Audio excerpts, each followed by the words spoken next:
way to, so if you have a fraction, for instance, like, let's see, don't write this down, because I'm just doing it off the top of my head. No, that's not a good fraction. Never mind.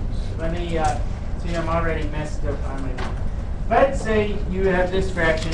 Let's just start with my example that I have. X plus 7 over x squared minus x squared minus x minus 6. Minus x minus 6. This is equal to 2 over x minus 3 plus negative 1 over x plus 2. What I was trying to think of is kind of more of like if I went backwards. So say I have 1 over 3 plus 1 over 5. That's equal to how many 15ths? 5 15ths plus 3 15ths, which is 8 15ths. Okay?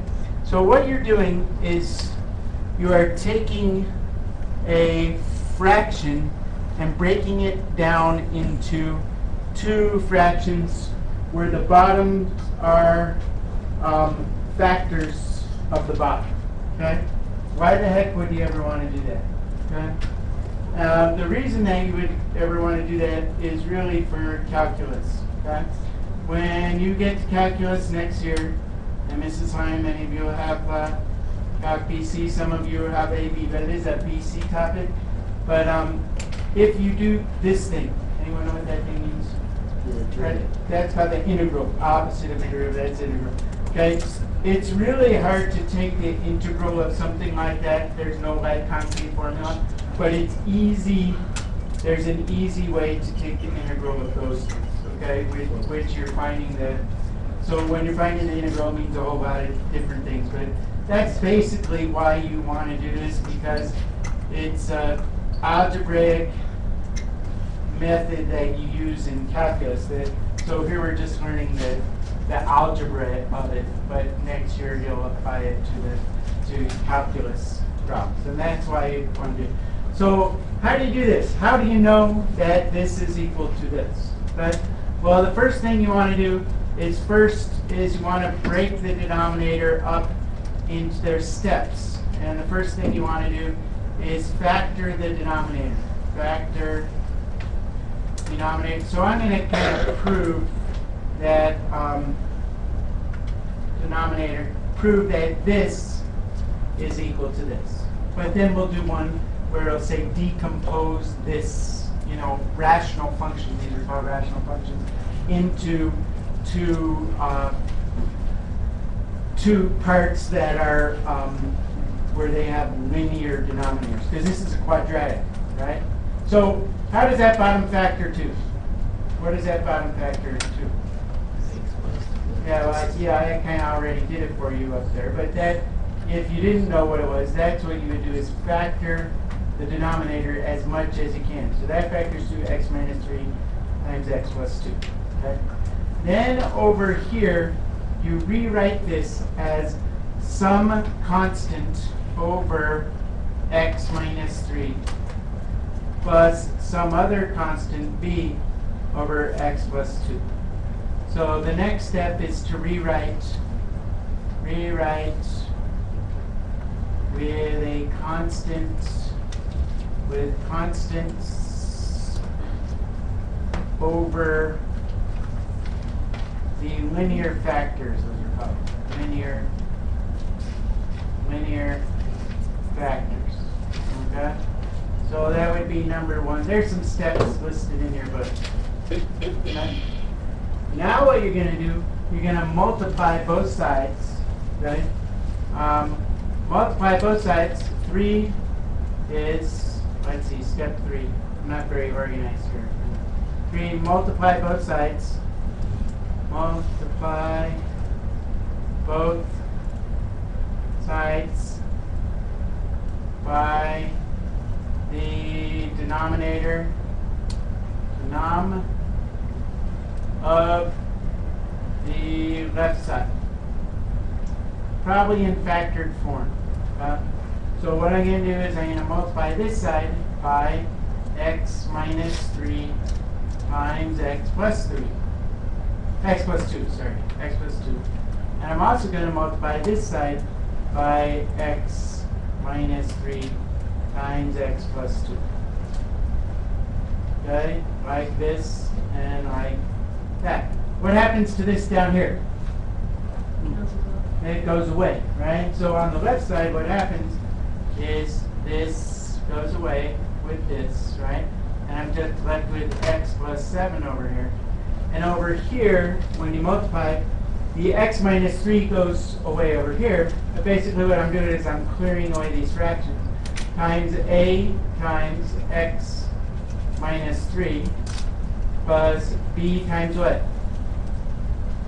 Whoops, that should be x plus 2, not x minus 3. X plus 2, because this x minus 3 cancels with that, right?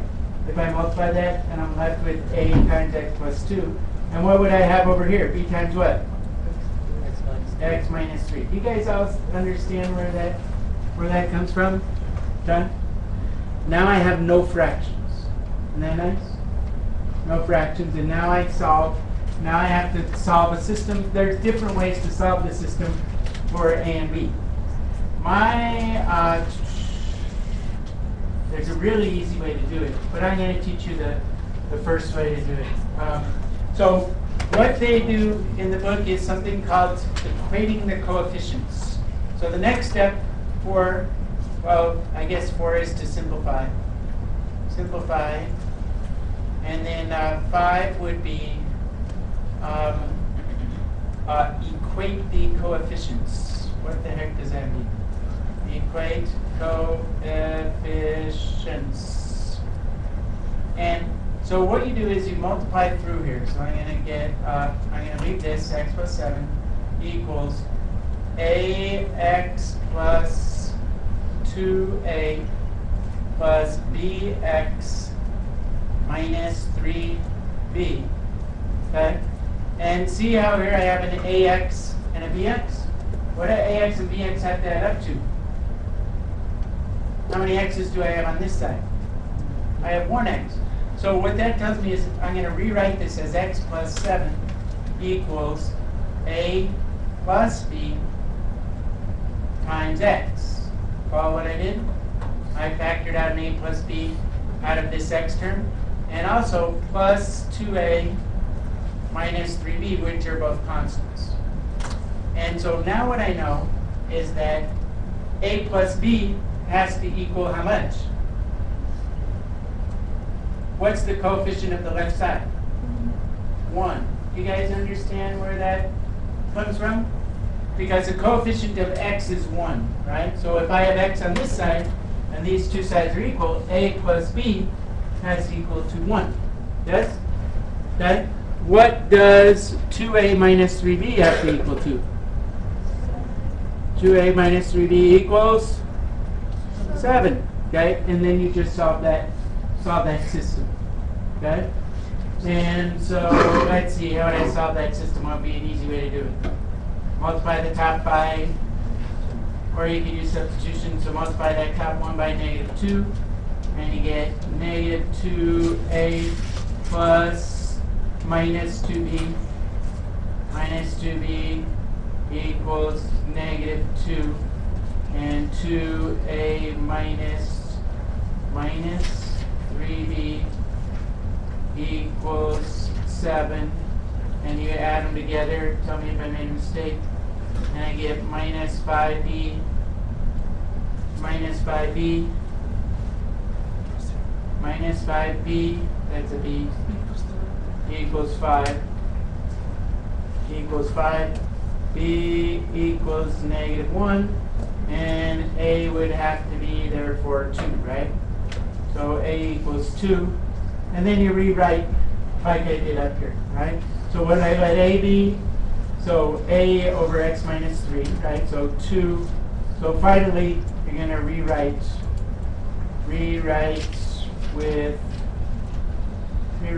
with a and b. Okay, so in this case, you just have this original equation, right? 2 over x, I can't write it. Let's see, 2 over x minus 3, 2 over x minus 3 plus or minus 1 over x plus 2. And then if you're doing calculus, then it would be easy to integrate that. Okay, just take the natural log of the, what would that be? Natural log of x minus 2 times the natural log of x minus 3. How about that? If you were doing that, I know. Okay. So yes, there's more. Sorry. That's it. That's not it. Okay. So I'm going to give you 3 examples. So I'm also going to show you another method. So another way, see how I did all this? I'm going to show you a cheater method right here. What will make this A term go away? Here's a quicker method. You can use this if you want, but sometimes it doesn't always work. What would make this negative 2 go? What would make this 2 go away? If I let x equal negative 2 here, because x can be any value, okay? And I plug in negative 2 in here, that would make this term go away. See that? And that, you still have to plug in negative 2 in here. We're going to do this in the next problem. I would get negative 5b, and I put in negative 2 in here. See what I get? Negative 5b equals 5. And so b equals negative 1. You understand what I just did? Okay? I can make this term go away by plugging in negative 2 in here. How can I make this term go away? By plugging in a 3, right? Then I can solve for a. See, so that's kind of the cheater, the fast way to do it, but they show you in the book how to do it with systems of equations. But there's other ways to, but still you're equating the coefficients. They're just, you don't have to set up the whole system and solve it. Yes, Sam? One question for when you're doing the longer method. How do you find a plus b equals 1? Because here I have, because the coefficients of x, right, are a and b, right? So I could write it as ax plus bx equals x, right? So that must mean that if I factored out x, I kind of skipped this step. Okay? All right, so let's try another one. And if you have one that has, so if you have one, so this one, that's called non-repeating linear factors. This is called repeating linear factors. Then we have non-repeating quadratic factors. Repeating linear factors. So this is the same idea, except your original equation looks a little bit different. Okay? So instead I have this 2x squared minus 3x minus 1 over x cubed minus x. X cubed minus x, and they say decompose it using partial fractions. By the way, did you know that Beethoven wrote his 9th symphony after he died? You know how I know that? Yeah, because he was decomposing.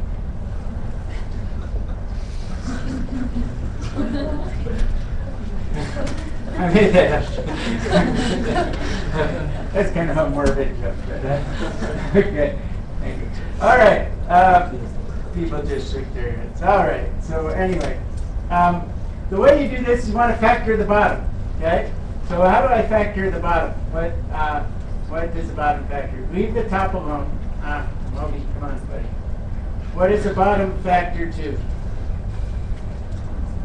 Leave the top alone. We're going to leave the top alone. Come on. What can you pull out of the bottom? An x. Okay? So x times x squared minus 1. But I could factor that further, right? To 2x squared. Oh, there are repeating linear factors. Is that right? That's right. That's oh, this isn't a repeating linear factor. Oh well. 2x squared minus 3x. I'm going to do this one anyway because this isn't a repeating linear factor. X times, what is that x squared minus 1 factor to? What is x squared minus 1 factor?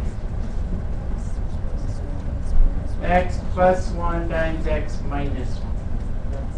So,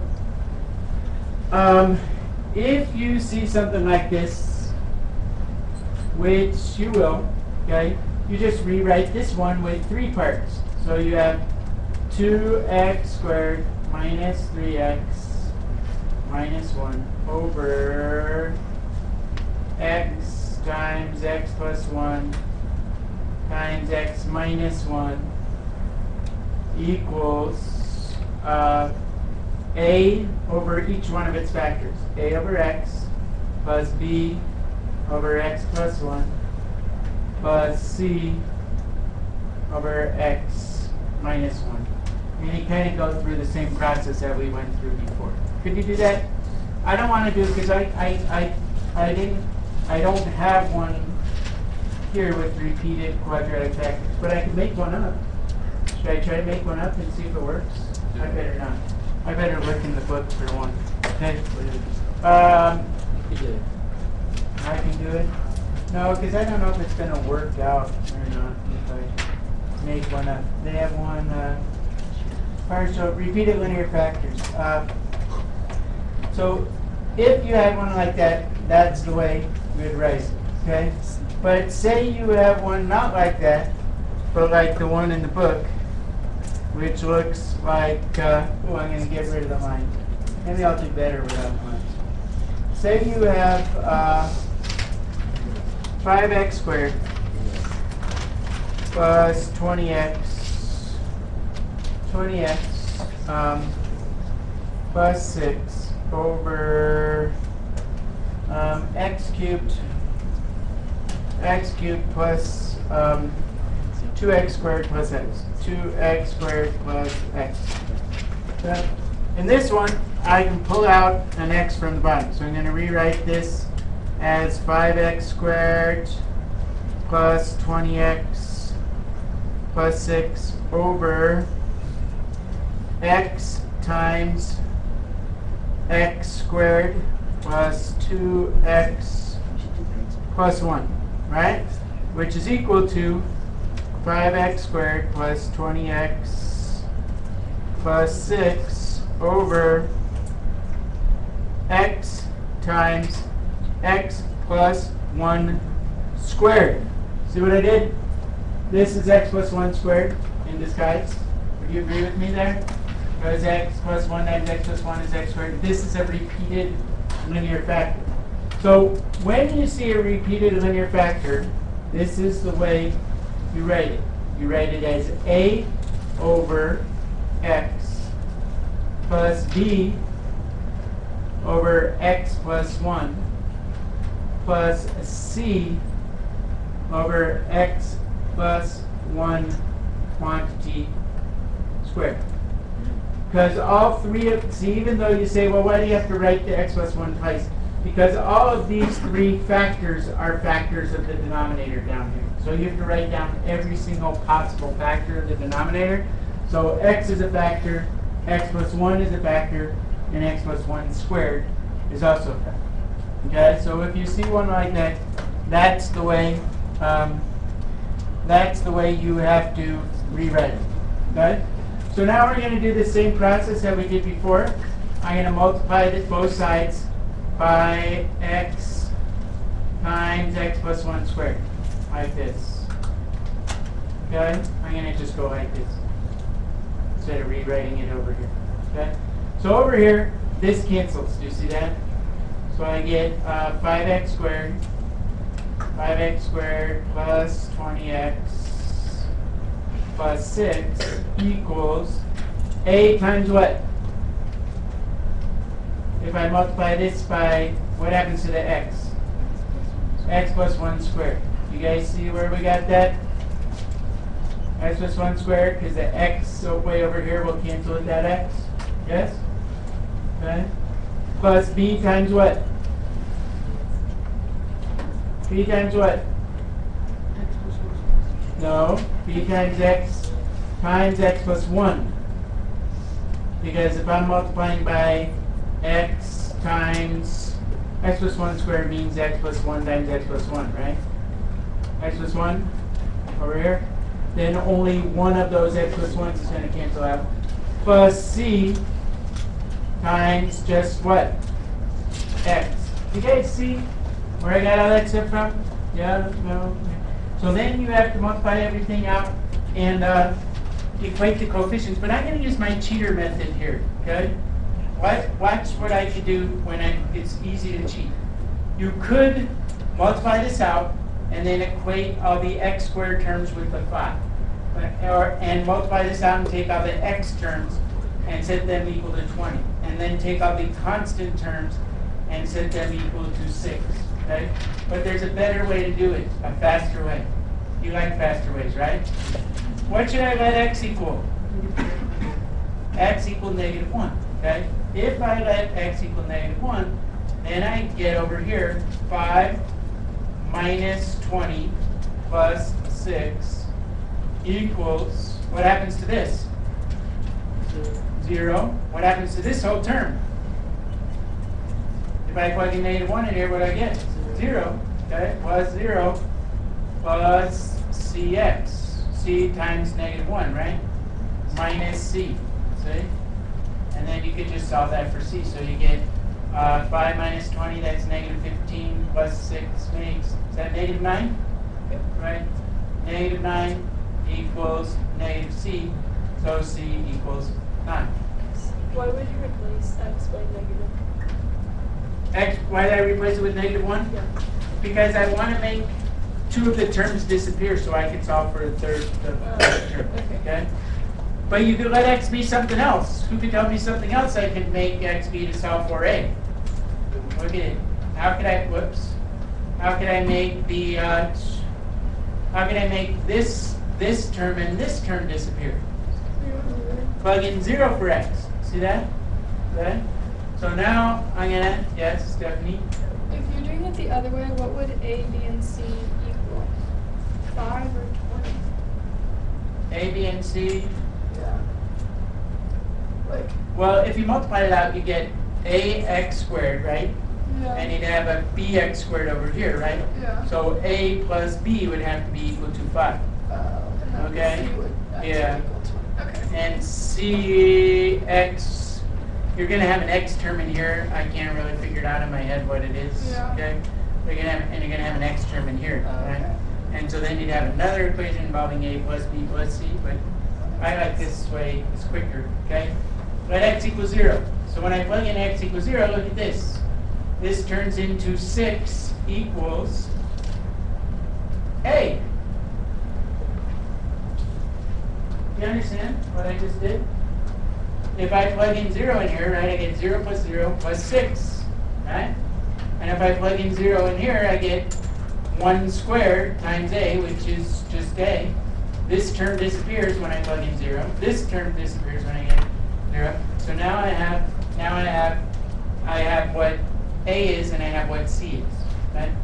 Now what you can do is that you can do this a couple different ways. You can multiply it all out and equate the coefficients, or you don't really want to do that either. Let x equals anything else. So an easy thing to let x be, we've already let it equal -1. We've already let it equal 6. So let's let x equal 1 and plug in at the same time and plug in a and c. A and c. So when I do that, okay, if I let x equal -1 and plug in or +1, sorry, I get 5 plus 20 plus 6, what's that, 31?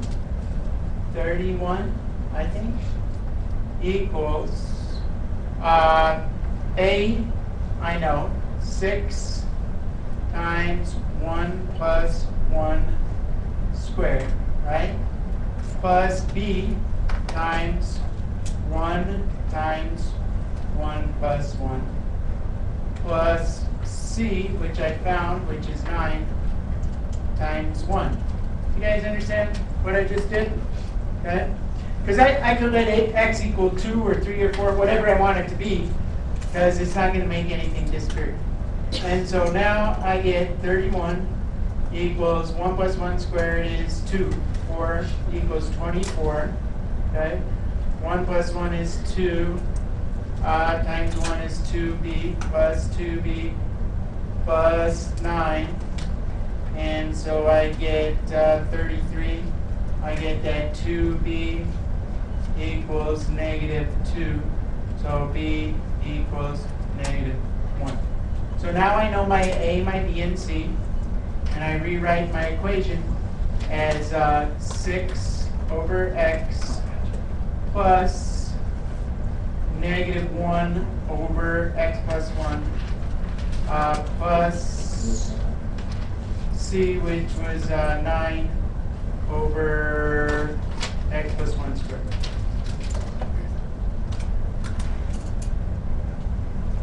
Okay? So again, you could have also done that by multiplying this all out and setting up a system of 3 equations and 3 angles. Know that?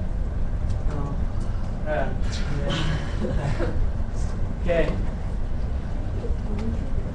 I'm going to have to send that back to the stapler repair store. All right. One more. Okay? So one more type of problem that you're going to see is, and there's not an example in the book of this type of problem, so you should pay attention. These are called non-repeating quadratic factors. And I asked Mr. Beamer, teaches Calc 2, if you need to know this for calculus, and he said yes, you do. And Mrs. Hunt, so I know you have to know this method as well. They might teach it to you again next year, but you'll be that much better off for it. Okay? So say I have something like 5x squared plus x plus 3 over x cubed plus x cubed plus x. And they say rewrite that. Well, my first step, I'm going to factor out something from the bottom. What can I factor out from the bottom? X, okay? And I get x times x plus 1. X squared plus 1. X squared plus 1. But does this x squared plus 1 factor? No. So if that bottom thing doesn't factor, the way you have to write it, if you have a factor that has a quadratic in it, the way you have to rewrite this is a over x plus, and don't ask me why it just works out this way, bx plus c over x squared plus 1. So if you have a quadratic factor, you have to put a constant times x plus a constant on the top. Okay? If it's a linear factor, just a constant goes on the bottom. But if you have a quadratic factor, now does this letter always have to be b? No, it could be like c or d or whatever you want to let it be. So now you're going to do the same thing again. Should I continue and do it? Yeah, let's do it. Why the heck? Why not? Okay? So I'm going to multiply both sides of this by x. Let's change colors. By x times x squared plus, I didn't change colors. Oh well. I thought I changed colors. There we go. Now we're in red. Okay? So if I do that, over here this goes away, right? This whole thing is the same as that. So now I have 5x squared plus x plus 3. Joey, you could be done now. Oh, your Zach's working on you. Okay. So you get a x squared plus 1 plus bx plus C quantity times X. Yes? No? And then what I'm going to do is, in this one, I'm going to go through and multiply it out to show you how the equation, you could let X equal 0 over here, but then again, there's nothing I can kind of let X be to make this term disappear, so that's going to be tricky. So what you have to do here is you actually do have to multiply it out. So you can't let X equal something. You could, and would make this term go away, but there's no way to make the A go away over here, so you can't really use my cheater method in that case, okay? So what we're going to do, we're going to write this as 5x squared plus x plus 3 equals, I'm going to multiply everything out. Ax squared plus a plus, when I multiply this out, I get bx squared plus cx, bx squared plus cx. And then over here, I have 5x squared plus x plus 3. I'm going to group together my x squared terms, ax squared plus bx squared plus cx, that's an a, plus cx plus a. I'm just putting them in order of decreasing coefficients. Now I could rewrite this, and you don't have to follow every step. Or you don't have to write down every step. I'm just kind of showing you where this comes from. Now I can factor out an x squared out of here, so I get a plus b quantity times x squared, right? Plus c times x plus a. So now, x squared, sorry. So now when I equate the coefficients, what does a plus b have to equal to? 5, okay? What does c have to be equal to? 1. And what does a have to be equal to? 3. You see? And now it's pretty easy. So you know that b, you just take a, plug it in there, and you get b is what? 2. And so now I can rewrite this. So that whole mess over here is equal to 3 over x plus bx, b was 2, 2x plus c, which is 1, over x squared plus 1. And again, these things, this is an easy integral to do, you know. And so the trick, or not the trick, the pre-calc, the algebra in doing this is usually what hangs people up with the calculus. So it's nice to learn it here so that you don't have to learn. Yes, Sam?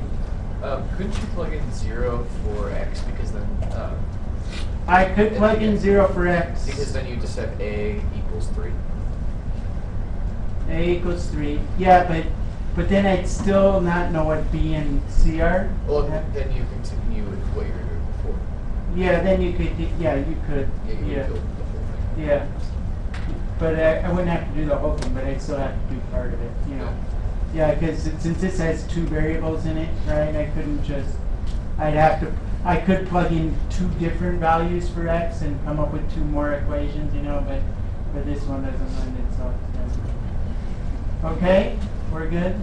All right. So, I guess I'm done. And your homework is page 500.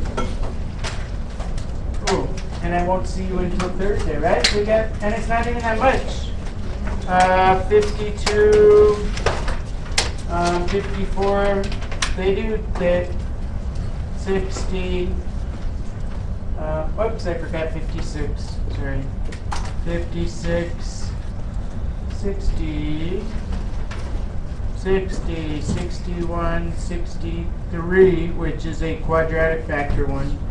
I told Mr. Beamer we didn't have one of those on there. 64, 65, and 78 is one that involves finding a quadratic equation. You could look at the example in the book. It's pretty easy. I'll let you look at that one and see if you can do it. And that's the end. And remember, you heard it here on Roller Derby.